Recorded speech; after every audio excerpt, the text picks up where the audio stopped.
Not mad that we're housing damned pirates? We're even feeding that scum." The complaining voice woke Leopold Dakar from his slumber as he struggled to not simply cover his face and get a few more minutes of blessed sleep.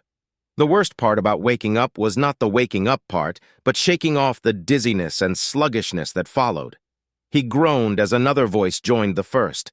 "Yeah, no one is happy about it. But the princess ordered that they wouldn't be touched, and we must obey. Even the damn blue bloods are following her orders," said the second feminine voice. "Makes you wonder, ain't it? Why would she keep some damn pirates alive at all?" a third voice asked. "It is not our place to question a noble, let alone a royal. The princess must have her reasons, and I, for one, won't question it," a fourth voice added. "What about you, Dakar?" the first voice asked. Groaning again, Leopold opened his eyes, yawned, and sat at the edge of his bunk. Looking at his four roommates, he took a moment to let another yaw, wincing at his bad breath before smacking his lips together. Lazily, he looked around the rather ample, by Principality standards, commoner quarters the Noir Navio was equipped with. Instead of pushing up to 8 commoner crew members in a room with only bunk beds and a small closet for each of them with enough space for no more than 3 uniforms, their quarters offered more space, remarkably comfortable beds, pillows, and even a small space for them to place anything of value, be it mementos, books, or utilitarian tools like toothbrushes. The room itself was always at a comfortable temperature, much like the rest of the ship. The lights were bright, but not too intense. The way everything was designed deviated from the standard blockiness most Principality ships were made with, having fewer grays and dull colors and more white, soft blues, and changing hues of gray and black across what would be the commoner areas. All in all, Leopold liked the upgrades and the extra space. Turning to face his roommates, who were waiting to hear his opinion, he shrugged. "The princess has to have a good reason to keep him around.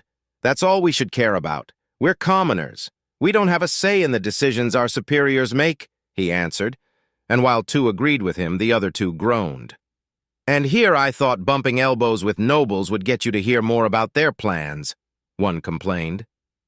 "Hey, Leopold, how does it feel to, be part of an elite force?" one of the women asked, her tone curious and intrigued.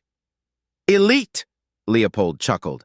"The only thing that makes us elite is a squadron name and nothing more. We've done nothing to truly earn the title, though we've been practicing constantly in the training chambers.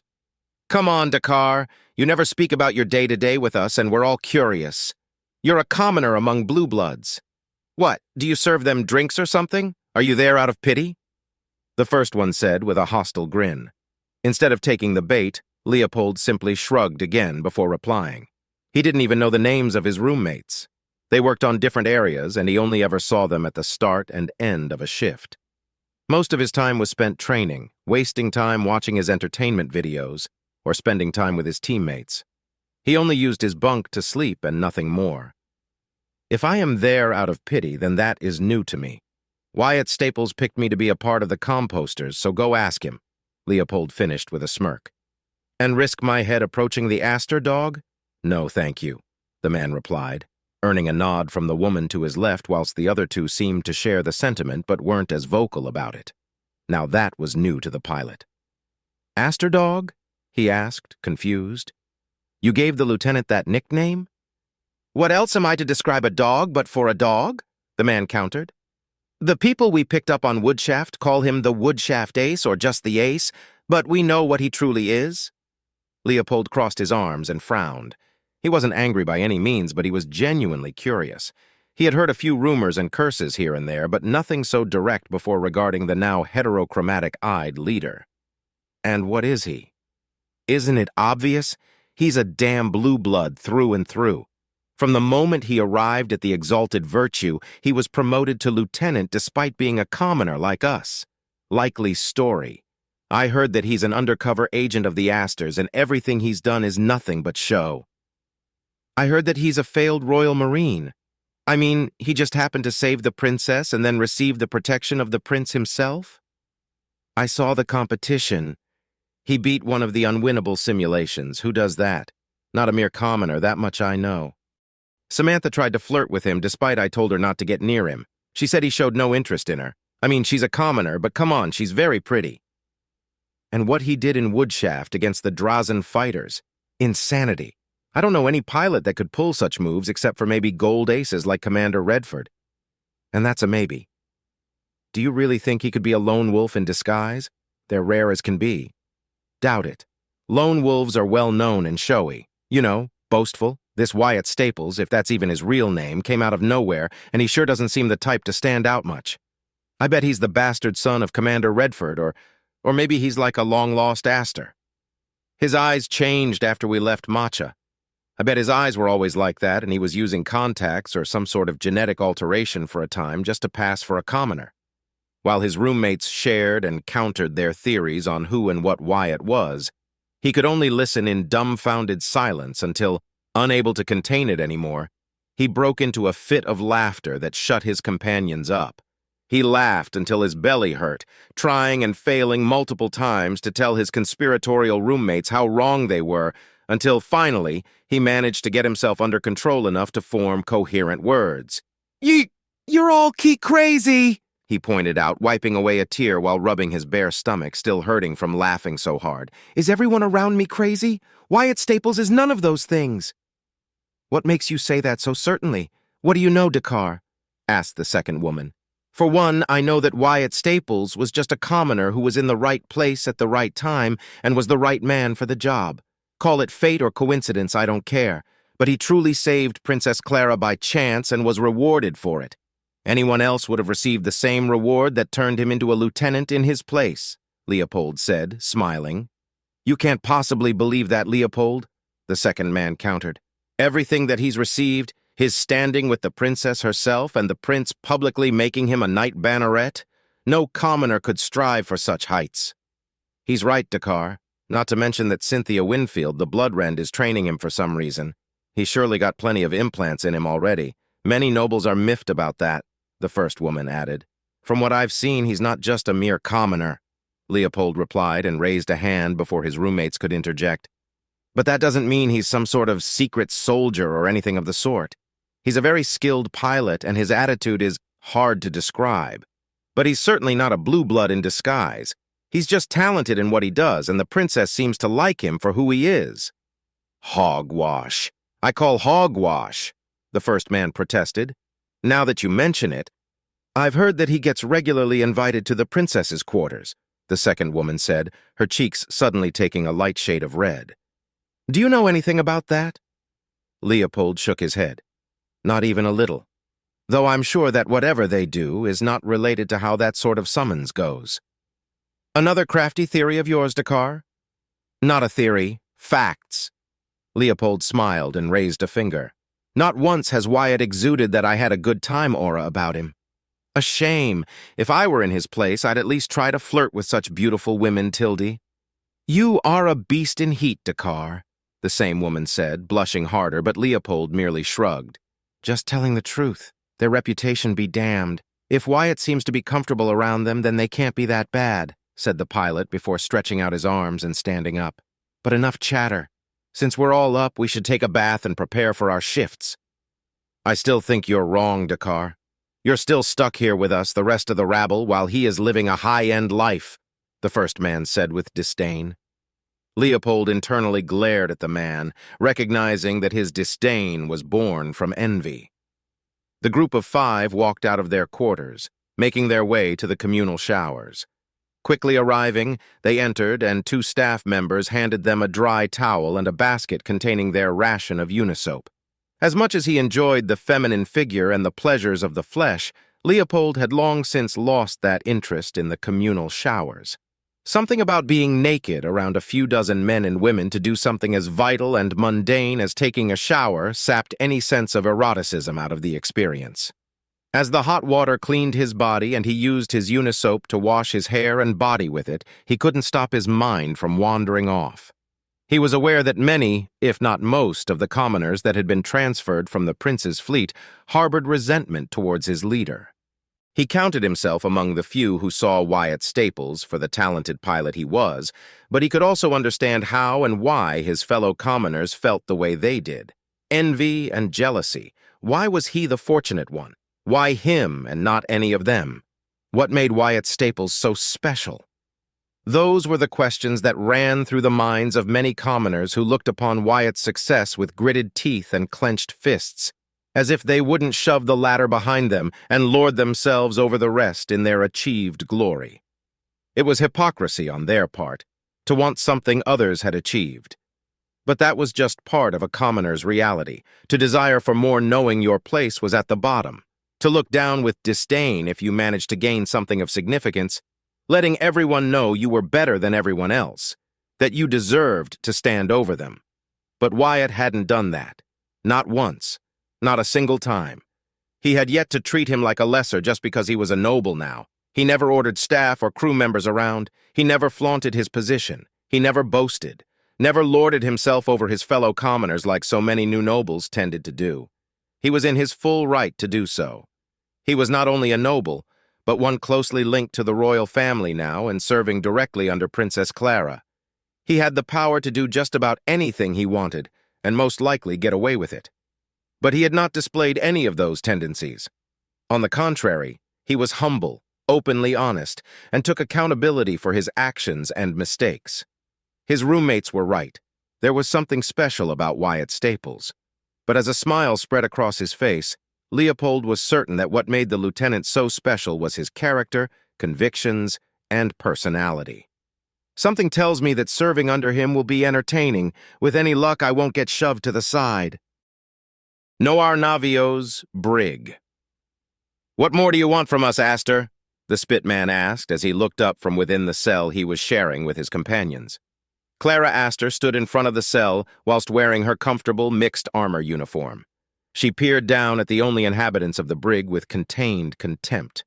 Milcades and Cynthia flanked her, protecting her, and as much as she wanted to have Wyatt present, he had other duties in his hands.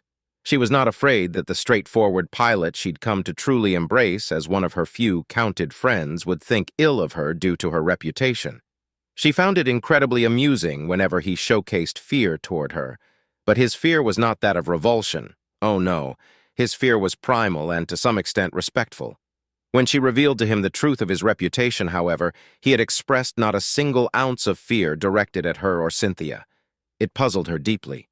Surely he understood how vile her actions taken in the heat of the moment and her stubborn refusal to show any clemency to those guilty before their houses were extinguished. But he simply took it in, accepted her actions, and didn't judge her for it. No, that wasn't quite the truth. He had judged her. The difference was that he deemed her as brutal, cunning, and dangerous, but also just and firm. Was that his commoner upbringing shining through, just accepting her actions as her right to do it? Or was it his more pragmatic view on things at play here? He had been disgusted by the actions of the houses that had, in their infinite stupidity, condemned so many lives to horrific, unnecessary deaths. Maybe he simply agreed that the houses responsible had to pay, and that such a punishment was required. Whatever the reason, one truth was certain about it all. She didn't regret her decision. It had been cruel, yes, but necessary. Looking back at it, she could have taken a different path, made better decisions, and spared the youngest children and the babies at least. Her decision had been born out of reckless emotions, but even now she wondered if she'd truly make a different choice. After all, that experience had been her turning point, opening her eyes to the failings of nobility, the weaknesses of the principality, and her own incompetence. A lesson learned in blood was, sometimes, the only way to truly learn the realities of the world. That was what her father always said, both wisdom and warning intermingled. Clara blinked when she noticed she had remained silent for long moments, just staring down at the trio of adult pirates. With her mind at ease, she tilted her head slightly, confusing the pirates. "What do I want from you?" she asked softly. "What is it that I want from you, I wonder? Justice for your crimes? Your lives in exchange for those you've so recklessly taken? The resources you've stolen? What is it that I want? If you've come to mock us, you're wasting your time. How can you make us crawl lower than we already are, Astor whore?" The woman spat back with venom. "Or maybe you've come to spread your lies to us." "Have I not kept my promise?" Clara countered. "You're being fed and not tortured for information.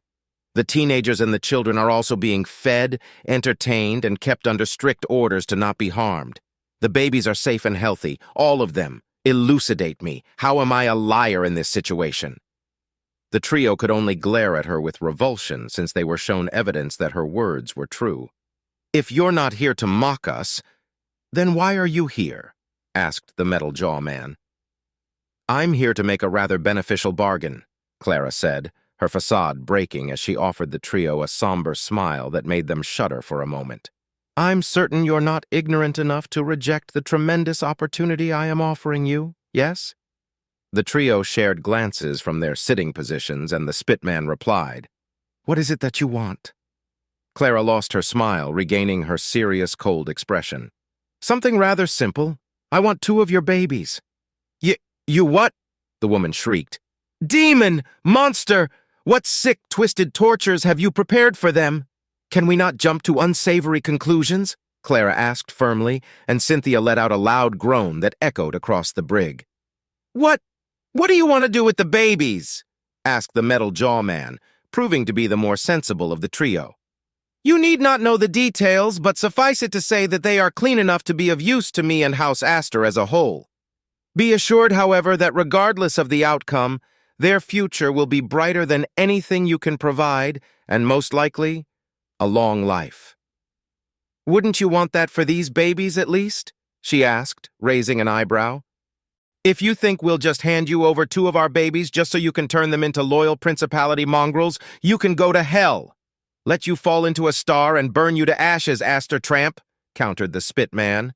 "I'm disappointed at your lack of creativity. Your insults have grown stale and boring. Then again, you're an ignorant, daft, murderous little pirate that finds it challenging to remember how to breathe on his own," Clara retorted, her expression unchanging, and that worse than her showcasing any contempt or derision. "I'm offering you a chance to make a deal and you waste it in such a manner? For pirates, you aren't as opportunistic as I thought you'd be. May I remind you that I can simply take what I want and be done with it?" she asked abruptly, and the trio of pirates froze. "Yet here I am, looking to barter with you for the possession of 2 of your babies in exchange for a reward that I believe you will find more than fair?" Again, the trio exchanged glances for several seconds until the metal jaw man spoke up. "What is your proposal, Astor?" Clara's lips shifted ever so slightly into a barely perceptible smirk. "We'll arrive at Balakura in less than 2 weeks. Upon arrival, you and the children will be handed out to the authorities. You shall be prosecuted, and anyone bearing that hideous mark," she said, pointing at the crying raven skull with blood for tears engraved on their necks, "will likely be summarily executed before the day ends. The rest, who can say?" The princess took a moment to watch their reactions. They were fidgeting, nervous, and knew that she was speaking the truth. But that didn't stop their fear from being overwhelming. After a few cold, long seconds of silent torture, she continued. "That would normally be the case, but those 2 babies are your chance at a much better fate, not only for you, but for the rest of your crew. I can interject and ensure that your fates won't be that grim end. So, our options are to die like the vermin you see us as, or fashion a collar around our necks?" the Spitman asked, eyes narrowed in fury. "You? Why would I want to keep any of you? You are nothing, scum, less than scum. You are parasites at best, utterly worthless to me. Your value is only reflected on the 2 babies I desire to keep," Clara said in no uncertain terms, making the trio recoil at the tone she'd use.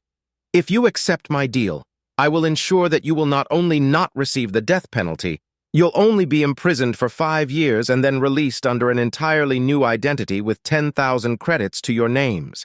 More than enough to start a new life. Your tattoos and other pirate symbols will be removed from your skin, of course. What you do after your liberation, I care not for." Using the momentum of her speech, she continued. "The children and the adolescents will be offered a pardon and the chance to serve as auxilia forces in my ship. Those who accept will be trained, re-educated, and their bodies cleansed, and receive a new identity so that they may repent and serve the principality. Those that don't shall be handed to the authorities. The teenagers will share your fate with forced manual labor service. The children with marks will be sent to re-education camps. The children without marks will be set up for adoption after a period of heavy re-education and indoctrination in order to cleanse whatever stupid anarchist beliefs you've filled their minds with.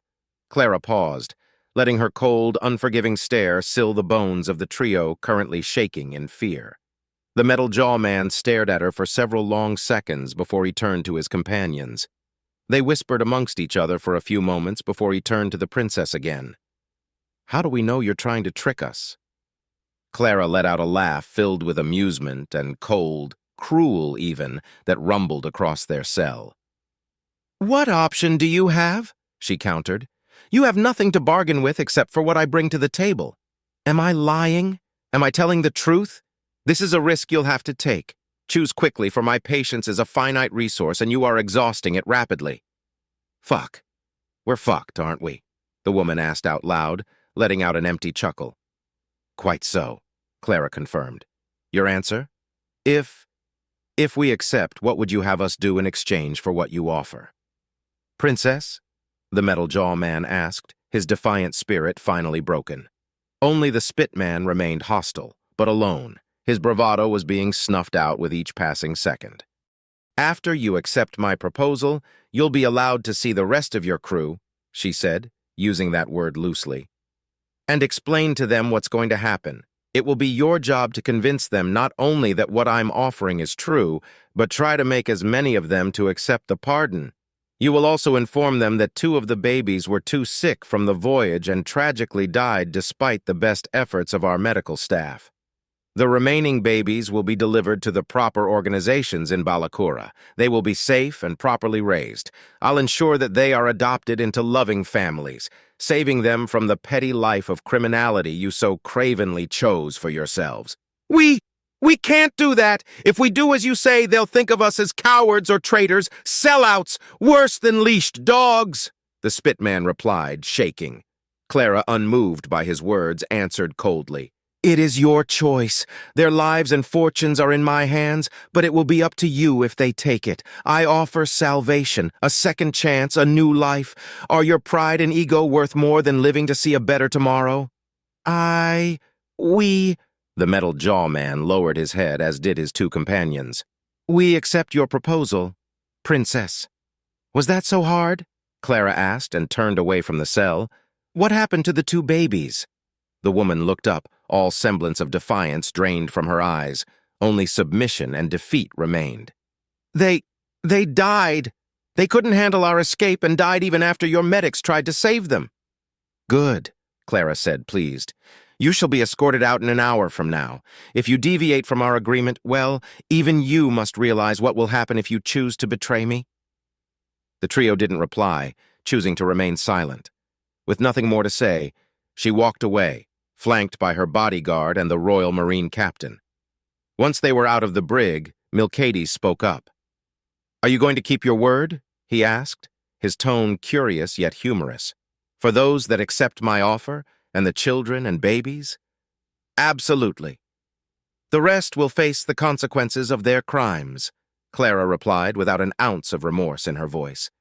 "They've murdered, pillaged, enslaved, and more throughout their lives. I will not spare a moment's notice in giving a new life to those who do not deserve a second chance. For all their claims of hatred and anarchism, they were quick to falter once cornered," Cynthia commented with disgust. "The old man was right all along. Pirates are little better than dangerous wild animals." Milcades chuckled. "I doubt that Redford would be as merciful as you are, Clara." "What about you, Milcades? Will you take 2 pirate babies?" Clara asked, her tone shifting to a softer, gentler one. "They're just babies, innocent from the sins of their parents. Their genetic code was clean and stable enough to be considered acceptable. I wonder who their parents are. Not that it matters now. Their chances of success are low, but even if they fail and survive the process, they'll be worthwhile agents. To find 2 possible candidates like this is worth the price you've put forth, Clara." "I do so enjoy gambling and making worthwhile bets," Clara replied with a smirk spreading across her lips. "Have you listened to these other amazing stories on our channel yet? All the links can be found in the description, and we have something for everyone."